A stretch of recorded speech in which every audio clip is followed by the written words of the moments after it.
Today is the first in a new series of videos where I'm going to be building a Byte digital FPV system quad. Now, Byte is the digital FPV system from Fat Shark. That's sort of the direct competitor to the DJI system. It's been out for quite some time and it has been bubbling away in the background. And whilst it might not be as popular as the DJI one, there really has been some really interesting improvements on this system as time's gone on. For instance, we've just had a new video transmitter, which is the TX5 R.1, which is designed for race applications. And we've now got the new Scout HD goggles coming in the next couple of weeks that have that Byte receiver built in as standard, instead of having to add a module on the front of the goggles. Now, I firmly believe this system is going to get more and more popular over the next couple of months, and I decided to put together a full permanent Byte build that I'm going to be using on the channel. I'm going to be actually using it as part of a test bed and changing things as it goes on as we see new things come. So today's video is the first in that series, and this video is going to concentrate on the gear that I've chosen, and that is the Roma F5 DJI Edition frame from Diatone. Whilst that frame is designed for the DJI system, it is just as ideal for using with Byte. We've chosen the X-Rotor ESC and flight controller combination from Hobbywing, and in this video we're going to be using the Byte TX5 R.1 VTX. Now that one is the race one, and whilst this isn't going to be an out-and-out race quad, I've chose it because that one has the smart audio features built in, but we will continue to develop this one over time, and I'm hopefully going to get in one of the higher power output ones as they continue to improve the system, hopefully as they release. Now, the first thing we're going to do today is concentrate on this frame. We're going to do an unboxing, we're going to put it together, and then at the end, I'm going to show you how far I've got with the build. Whilst we're doing the overview of this frame, I will also show you it with a DJI Air unit as well, just to show you how that all fits in, because whilst it is designed for DJI, I can't show you it with that, but this build will actually be using the Byte system. Now, just before I jump into the rest of this, if you're interested in seeing this continue, please do consider hitting the subscribe button. Don't forget to hit the little bell next to it as well. I am also going to be doing a new build with the DJI system over the next couple of weeks and months too, so if you're interested in seeing that one, please do hit the subscribe button, and that way you'll get updates when we do it. Anyway, the first thing we're going to do is take a closer look at this frame, get it unboxed, and then I'll come back to you and show you how far along we've got with the build, show you the motor choice and everything like that, and then I'll talk about where we intend to go next. Okay, so taking a closer look at the Roma F5 from Diatone. Now, this is the DJI edition, so this one has some parts included that should make installing the DJI Air unit a little bit easier. There's some 3D printed parts, as I understand it, included, and it's also got a nice GPS mount on the back as well. We'll take a look at that as we get through it. Now, obviously, just on the side of the box, you just have the Facebook for Diatone and stuff like that. I've been using Diatone frames over the years for a long time. I've never had an issue with them. I know there's so many different frames you can get on the market right now, but the Diatone ones are really good generally. You don't get too many issues overall. Okay, so let's have a look what we actually get in this. So on the top we have a leaflet. What is this? Frame assembly instructions. Oh, that's big. Okay, so we got the assembly diagram, which shows us what's included. So it's showing us the plates. So we get top plate, bottom plate, medium plate, arms, camera plate, all of that stuff. We'll have a look through that too, and then we have some of the 3D printed stuff at the bottom, arm guards, etc. And then on this side here, it's got the assembly instructions too, and it keeps going like it folds out again. So that's nice. It's really nice to see that included in the box as well. Just makes life a bit easier putting it together. Okay, so we've got a nice strap, nice Velcro strap for our battery. Always nice to have. We've got a plate, I'm assuming top plate. Everything's in this nice vacuum packed packaging, which is okay, a bit too much waste for my liking, but it is what it is. We've then got, is that the bottom or the mid plate? I think that's the bottom plate. That's the mid plate. So we've got our bottom plate. What was it not actually with there? Not sure, we'll have to figure that out as we go through. So we've got our 3 plates. We then got our arms in pairs. And another strap again. Okay, 2 straps. One bigger than the other. They are a different size. Just to show you that. We've got our arms in the packaging. We'll undo them now in a sec. Some more cardboard, which we don't need. We've got a camera mount in a bag. By the look of it, nice and handy. We'll look at that a bit closer in a second. We've got our TPU 3D printed parts. So these are in TPU, but they are included as standard. So if you don't own a printer, don't worry, you can buy it. Print quality's okay, not the greatest in the world, but TPU is a bit funny like that anyway. And then we got our GPS mount on the back. Again, all in TPU, so it means it's going to survive a crash. We'll worry about them in a sec. Then, getting rid of the box, we have some actual plastic bits. Now, are these 3D printed or are they molded? They look molded to me. Let's just open them up and have a look. Yeah, they're molded parts, not printed. So there's various parts for the frame there. And then we've got some more bits in this bag here. Quite a lot in here, in fact. We've got our rubber pads, 3M, which is always nice. Some more pads, antenna, tubes, and various little pieces. And then all of the screws separated off into different bags, which is quite nicely done. So we've got washers, screws, everything separated out nicely. There's going to be a lot of stuff going in the bin. It's always a catch-22 in this stuff because you want this stuff laid out nicely so you're not having to sort of fumble through. I did a frame yesterday build which just everything was in one bag, so you had to spend a bit of time trying to figure out what you had. Just laying this lot out. We've got some standoffs, some separators. So yeah, that is pretty much everything that's included there. If I bring them into view as well, so you can just see them. Yeah, so it's got everything we need to put the frame together. Now, if I just grab the box, because we are going to want to keep some of this stuff in the box. We'll just take a closer look at the plates and arms now. So we've got the arms and the plates themselves. So if we've got a nice tear section here, and then when you tear it, oh, they do come out nicely. Good. There we go. So that's all of the plates out. Let me just grab my vernier. So if we just start looking at the thickness of things, these plates here are 2.4mm thick on that plate there, 2mm thick on that one, so that is slightly thicker than that one. The top plate, 2.5, and then the arms, yeah, 4.9, 5mm for all intents and purposes on the arms as well. So everything is nice and solid, absolutely solid as well. The plates, bit of bend.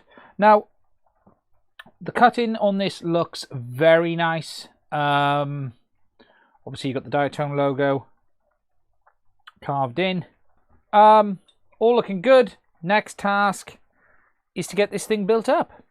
Okay, so it looks like this plate needs to go that way there. We're then going to put the arms on, and what we've got is the arm notches. You've got the notch there lining up with a hole there, there, there, and there. That gives us that. And then we have our mid plate. Now what it looks like is you have those pointing upwards, because if they're pointing downwards, they're going to catch on there, but you then align that up like that, and then the first thing we now need to do is put some screws through them.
Okay, so I've got the frame to this point here. Now, I'm at the stage now where I need to start adding electronics, and I'll probably wrap this video up.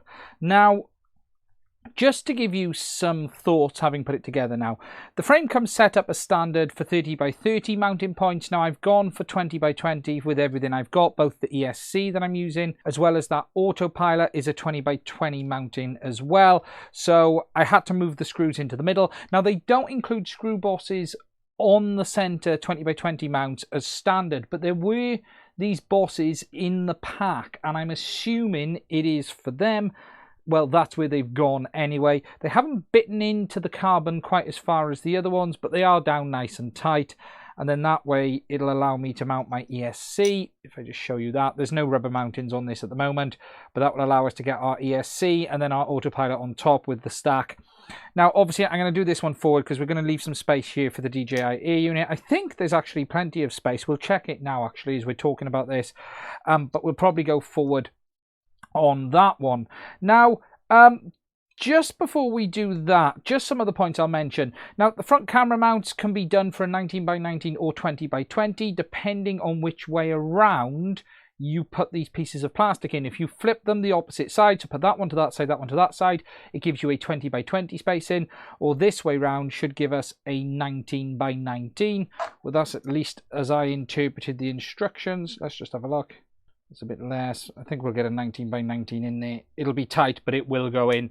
And I'm assuming that's the way it goes. I might have to tweak that afterwards. We'll have to have a look.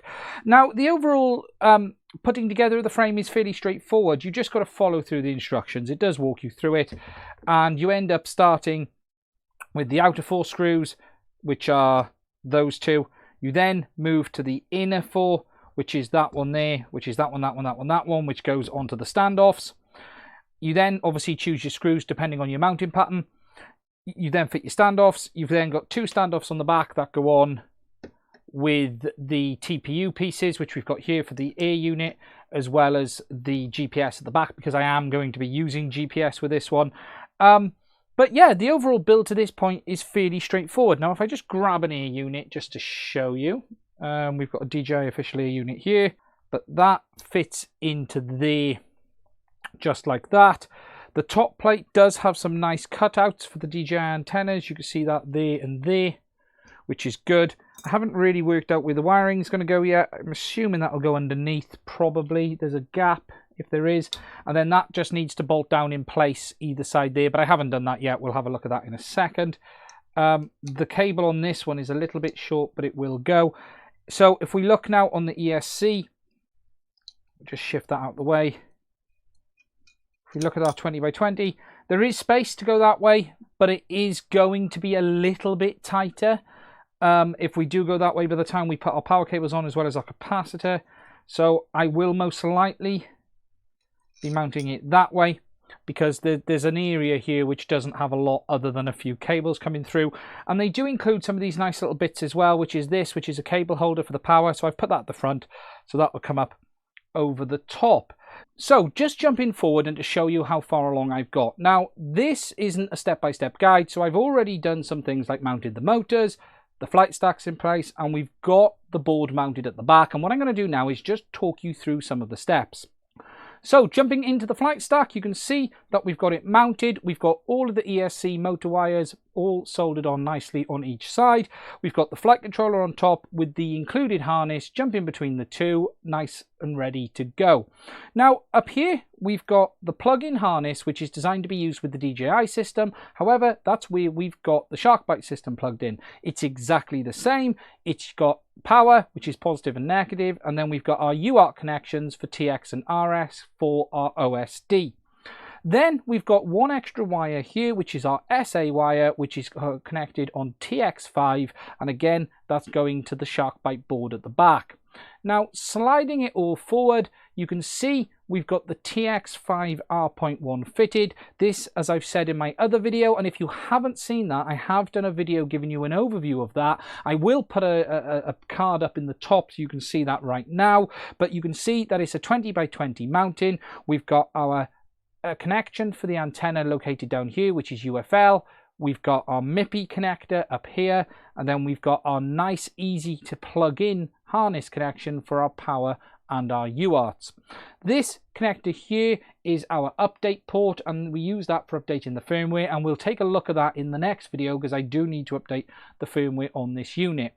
Now, a nice thing about this pack is that they do include this little bar that goes over the UFLs to hold it in place. I'm using a UFL to SMA connector, which simply goes through there, and if I just spin the quad over, you can see that it goes through underneath, and I've drilled a hole in the back of this TPU mount to actually hold the antenna on, and at the moment I've got it with the right hand circular polarized Menace pagoda antenna. So that's the board mounted in place. I've got it on standoffs, so if I actually just flip it up so you guys can see a bit better, there you can see it installed. There's nice distance between it and the base frame, and there's plenty of space for it at the back there, no clearance issues at all. Now, just one other thing I want to mention on this UFL cover. They do include this metal bracket, but you can use a cable tie as well. Now, I preferred to use the bracket because it just gives a bit more security on the connector. I will put an image up on the screen showing you it with the cable tie over the top, but for me, I just preferred to have the solid plate, so at least if I do have a crash, hopefully it won't rip that off the board. I am also going to tag this in here with a cable tie just to give it some extra strength as well, so there's going to be no tugging directly on that port as well. Now, the next problem I've got is my MIPI cable, which is the MIPI connector up here, isn't long enough to reach up to the front of the quad. So if I just zoom out, that for me is about 10 centimeters, between 10 and 11. So I'm going to need to order in a longer MIPI cable to go up front, and then I'm hopefully going to get that new camera on there when that releases as well. So that is going to be the end of today's video. The next things for me to do is order in some more parts. I need the longer 12cm MIPI cable, and I'm going to try and order this new HD0 camera when it becomes available. If you haven't seen that one, that's basically going to be similar to the Runcam MIPI, and it should offer a much better image quality on the SharkBite system than we've had before. If that isn't available by the time this build is finished though, I'll simply order in the other one and put the standard camera in. I do have one here anyway, but we'll have to see what becomes available. Now, when you are building a SharkBite system, there are some things you do need to take into account that is different. So for instance, this system doesn't have a built-in receiver option. You will need to use whatever system you've already got. In this one, I'm going to be using Crossfire because I want that long-range capability should this system develop in the future and we get those higher power VTXs. It does mean some extra hardware. So for me, I'm going to be using either my Taranis or the TX16S. Haven't really decided which one. I tend to bounce between the two. But it is worth noting on this system that there are some little differences compared to them. Now, for me, as I've said, we're going to be using Crossfire, and I need to order in another receiver for that, and we'll talk about that in the next video as well. That's pretty much it for me today. If you found this one interesting, please do consider hitting the subscribe button, and don't forget to hit the little bell next to it as well if you're interested in seeing more videos like this. If you'd like to support the channel to help us keep making videos like this by buying the equipment we need to make these type of quads, please do check out the links. There's a link to buy me a coffee, and there's also a link there to Patreon as well. We would not be able to make these videos without your guys' support. I massively appreciate everyone who has donated or who is a Patreon of the channel, and there will be a slide at the end thanking those guys as well. Anyway, that's it for today. As soon as the other bits come in, I'll put another video out and I'll show you guys then how far we've got along.